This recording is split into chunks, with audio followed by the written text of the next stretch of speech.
Mark chapter 15. Very early in the morning, the chief priests with the elders, the teachers of the law, and the whole Sanhedrin made their plans. So they bound Jesus, led him away, and handed him over to Pilate. "Are you the king of the Jews?" asked Pilate. "You have said so," Jesus replied. The chief priests accused him of many things. So again Pilate asked him, "Aren't you going to answer? See how many things they are accusing you of." But Jesus still made no reply, and Pilate was amazed. Now it was the custom at the festival to release a prisoner whom the people requested. A man called Barabbas was in prison with the insurrectionists who had committed murder in the uprising. The crowd came up and asked Pilate to do for them what he usually did. "Do you want me to release to you the king of the Jews?" asked Pilate, knowing it was out of self-interest that the chief priests had handed Jesus over to him. But the chief priests stirred up the crowd to have Pilate release Barabbas instead. "What shall I do then with the one you call the king of the Jews?" Pilate asked. "Crucify him," they shouted. "Why? What crime has he committed?" asked Pilate. But they shouted all the louder, "Crucify him!"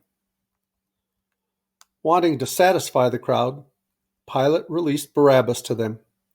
He had Jesus flogged and handed him over to be crucified. The soldiers led Jesus away into the palace, that is, the praetorium, and called together the whole company of soldiers. They put a purple robe on him, then twisted together a crown of thorns and set it on him. And they began to call out to him, "Hail, King of the Jews!" Again and again they struck him on the head with a staff and spit on him.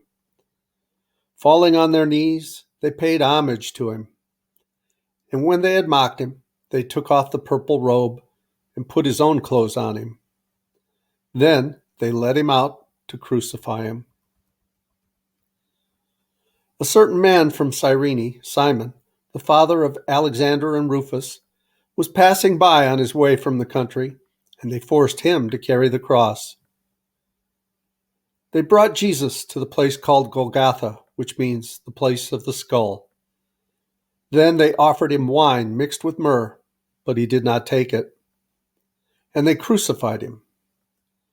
Dividing up his clothes, they cast lots to see what each would get. It was 9 a.m. when they crucified him. The written notice of the charge against him read, "The King of the Jews."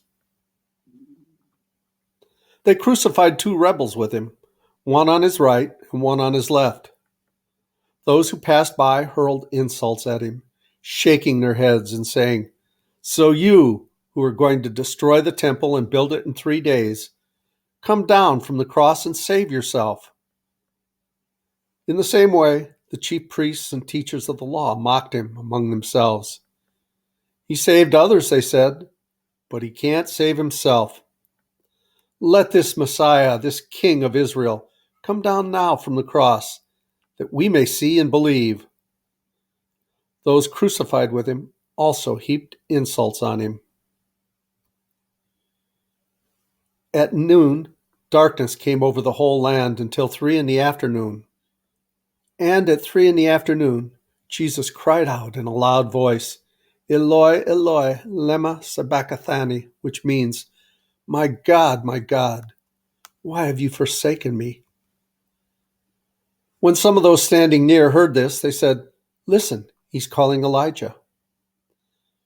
Someone ran, filled a sponge with wine vinegar, put it on a staff, and offered it to Jesus to drink. "Now leave him alone. Let's see if Elijah comes to take him down," he said. With a loud cry, Jesus breathed his last. The curtain of the temple was torn in two from top to bottom. And when the centurion who stood there in front of Jesus saw how he died, he said, "Surely this man was the Son of God." Some women were watching from a distance. Among them were Mary Magdalene, Mary, the mother of James the younger, and of Joseph, and Salome. In Galilee, these women had followed him and cared for his needs. Many other women who had come up with him to Jerusalem were also there. It was preparation day, that is, the day before the Sabbath. So as evening approached, Joseph of Arimathea, a prominent member of the council, who was himself waiting for the kingdom of God, went boldly to Pilate and asked for Jesus' body. Pilate was surprised to hear that he was already dead. Summoning the centurion, he asked if Jesus had already died. When he learned from the centurion that it was so, he gave the body to Joseph. So Joseph brought some linen cloth, took down the body, wrapped it in linen, and placed it in a tomb cut out of rock. Then he rolled a stone against the entrance of the tomb. Mary Magdalene and Mary, the mother of Joseph, saw where he was laid.